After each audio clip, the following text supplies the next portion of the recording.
तो दो life process हम लोग पढ़ चुके, एक न्यूट्रिशन कंप्लीट हुआ, दूसरा रेस्पिरेशन कंप्लीट हुआ। उसका नोट भी आपको आज ही कल में मिल जाएगी, जिसको आप कंप्लीट कर लेंगे। क्वेश्चन आंसर आचार्य जी दे दिए होंगे, पूरा हो रहा होगा। अगला जो लाइफ प्रोसेस है ट्रांसपोर्ट है। ट्रांसपोर्ट क्या होता है तो डिफाइन किया जाए तो transfer of material from one part of body to other part of body. Body के एक पार्ट से दूसरे पार्ट में मटेरियल्स का जाना। अब क्यों जाता है? जो प्रोडक्ट जहां पर बनता है वहीं पे यूज नहीं कर लिया जाता है। जैसे आपने भोजन लिया और उसको डाइजेस्ट किया, उसके सिंपुलर मॉलिक्यूल में लिया, एब्जॉर्ब भी कर लिया, तो क्या वही यूज हो जाता है? नहीं, उसमें एक स्टेप और आपको बताया गया, एसिमिलेशन। जब उसको ट्रांसपोर्ट करके प्रत्येक सेल तक पहुंचाया जाता है और सेल में उसको यूज किया जाता है एनर्जी प्रोडक्शन के लिए, बॉडी ग्रोथ के लिए या रिपेयर के लिए, जिस काम के लिए यूज किया जाए, तो वो एसिमिलेशन होता है। लेकिन वहाँ डाइजेशन और यहाँ पर एसिमिलेशन के बीच में जो डिस्टेंस थी उसको किसने पूरा किया? वो ट्रांसपोर्टेशन ने किया। तो बॉडी के पार्ट से एक पार्ट से दूसरे पार्ट में जब मटेरियल जाता है तो उसको हम कहते हैं कि वो ट्रांसपोर्टेशन। अब यहाँ पे हमको पढ़ना ह्यूमन बॉडी में ट्रांसपोर्टेशन, ट्रांसपोर्ट यहाँ पढ़ना है। तो सिंपली देखा जाए तो फूड का ट्रांसपोर्ट होना जरूरी है, जो डाइजेस्ट किया हमने। रेस्पिरेटरी गैसेज, इसमें कार्बन डाइऑक्साइड और ऑक्सीजन आते हैं। एक्सक्रीटरी प्रोडक्ट, जो नाइट्रोजनस वेस्ट है जो बॉडी के अंदर हानिकारक है, उसको बॉडी से बाहर निकालना, तो निकालने वाले आर्गन तक पहुंचाने का काम, ये ट्रांसपोर्टेशन है। और कुछ इंडोक्राइन ग्लैंड्स होती हैं जिसके अंदर हार्मोन्स बनते हैं, वो जहाँ बनते हैं वहाँ से ब्लड के थ्रू एक पार्ट से दूसरे पार्ट तक पहुँचाए जाते हैं। तो ऐसे इनको हम ट्रांसपोर्टिंग मटेरियल कहते हैं। ये हमारी बॉडी में ट्रांसपोर्ट किए जाते हैं। अब ह्यूमन बॉडी की स्पेशली पढ़ना है तो इसके लिए ह्यूमन बॉडी एक डेवलप्ड ऑर्गेनिज्म है, तो इसके अंदर सर्कुलेटरी सिस्टम होता है।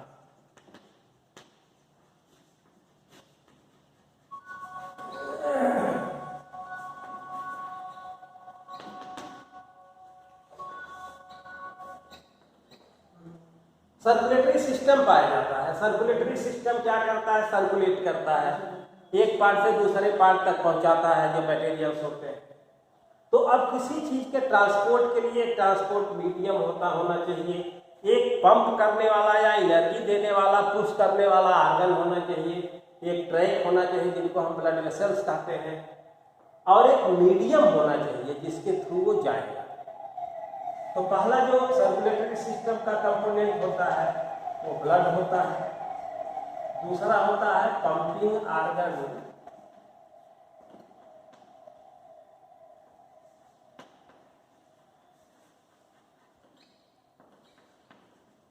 द हार्ट,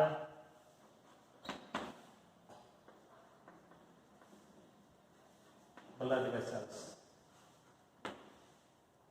जिसमें आर्टरी और वेन्स आती हैं। तो ये तीन कंपोनेंट है सर्कुलेटरी सिस्टम के। सबसे पहला कंपोनेंट जो मीडियम है, मेन रोल जिसका होता है ट्रांसपोर्ट में, ब्लड का होता है। तो हम पिछली कक्षाओं में अपने पढ़े हैं कि ब्लड क्या है, तो इसको हम बोलते हैं कि ये फ्लूइड कनेक्टिव टिश्यू है।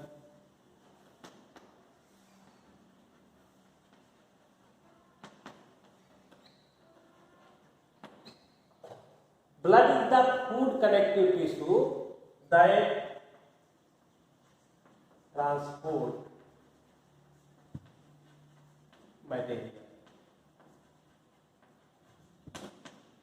मटेरियल के ट्रांसपोर्टेशन में पूरी मदद करता है आपके बॉडी में, इसलिए डिफाइंड डेफिनेशन में जोड़ दिया गया, fluid connective tissue that transport the material in human body.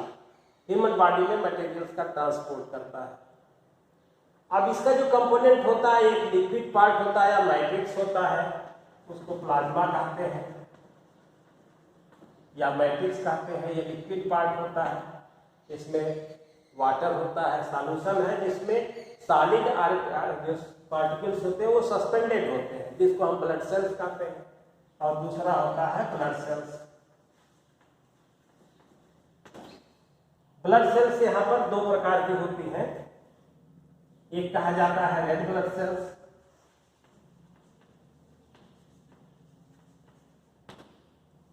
दूसरा व्हाइट ब्लड सेल्स,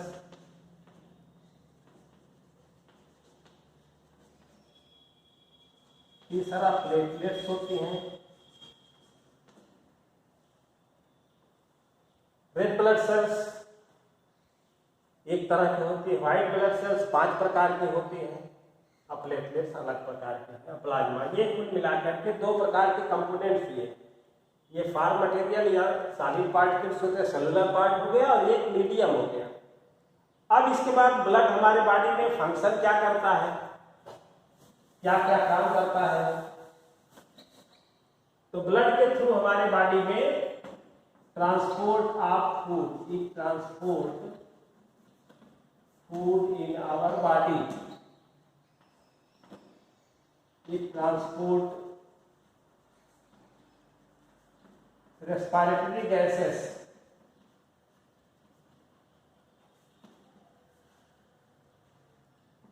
कौन कौन gases, CO2 and oxygen O2, it transport excretory product,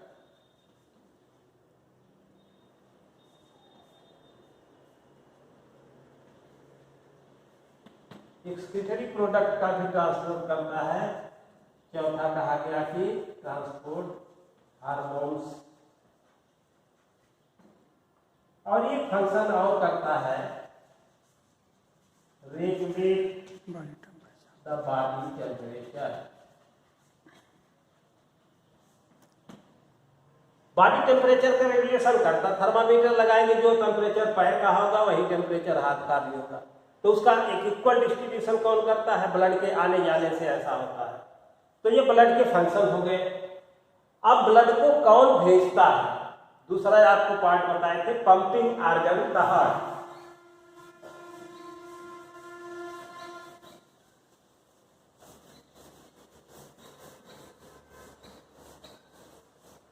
our pumping organ the heart.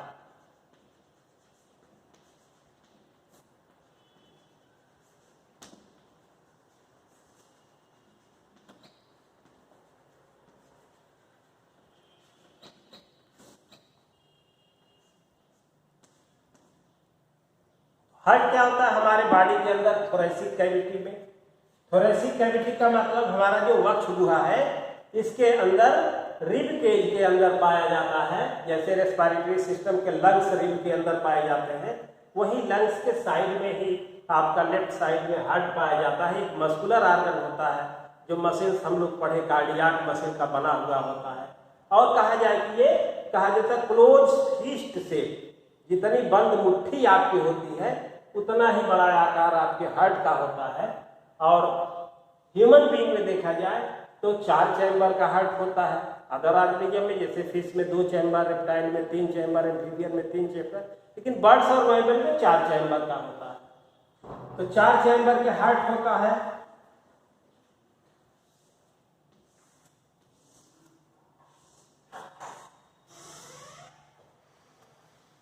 ऊपर वाला पार्ट कहलाता है आर्ट्रियम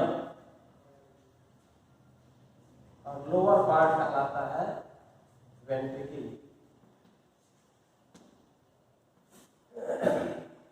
ऊपर वाले पार्ट को आर्ट्रियम कहते हैं, नीचे वाले को वेंट्रिकल कहते हैं।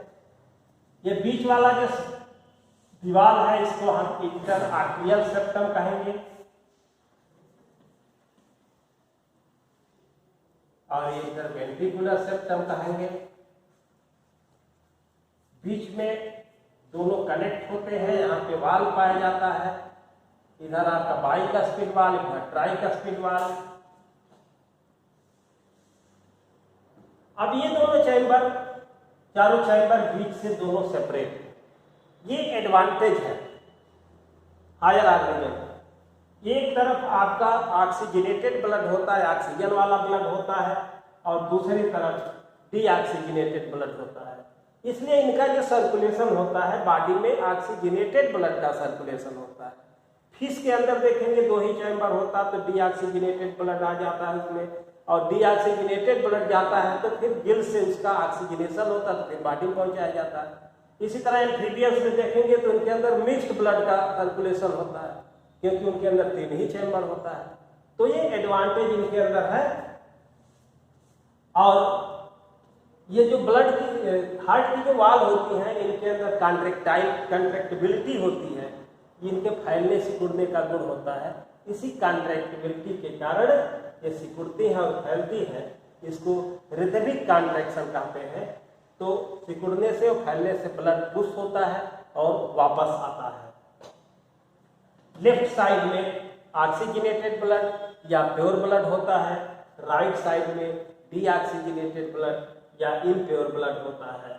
यहाँ से फिर लंग्स को भेजा जाता है ऑक्सीजनेशन के लिए, जिसको हम पल्मोनरी आर्टरी कहते हैं, और ये ऑक्सीजनेशन करके आर्टरियम में लाता है। फिर इसके बाद यहाँ से बॉडी में भेजा जाता है। ये कोर्स ऑफ सर्कुलेशन हम अगले स्टेप में पढ़ेंगे। एक हार्ट की आउटलाइन स्ट्रक्चर ये हो गई, 2-4 चैम्बर होंगे, ऊपर वाले आर्टरियम, नीचे वाले वेंट्रिकल, और वेंट्रिकल से जो लेफ्ट वेंट्रिकल होगा, इससे एआर्टा निकलता है, और राइट वेंट्रिकल से क्या कहते हैं कि पल्मोनरी आर्टरी निकलती है जो ब्लड को ले जाती है। तो इस तरह से इतना हम पढ़ लेंगे। आगे कोर्स ऑफ सर्कुलेशन और रेस्पिरेटरी गैसेस का ट्रांसपोर्ट कैसे होता है, इस सब के बारे में बताएंगे। इतना मन से पढ़ लीजिएगा, नोट दिया जाएगा, लिख लीजिएगा।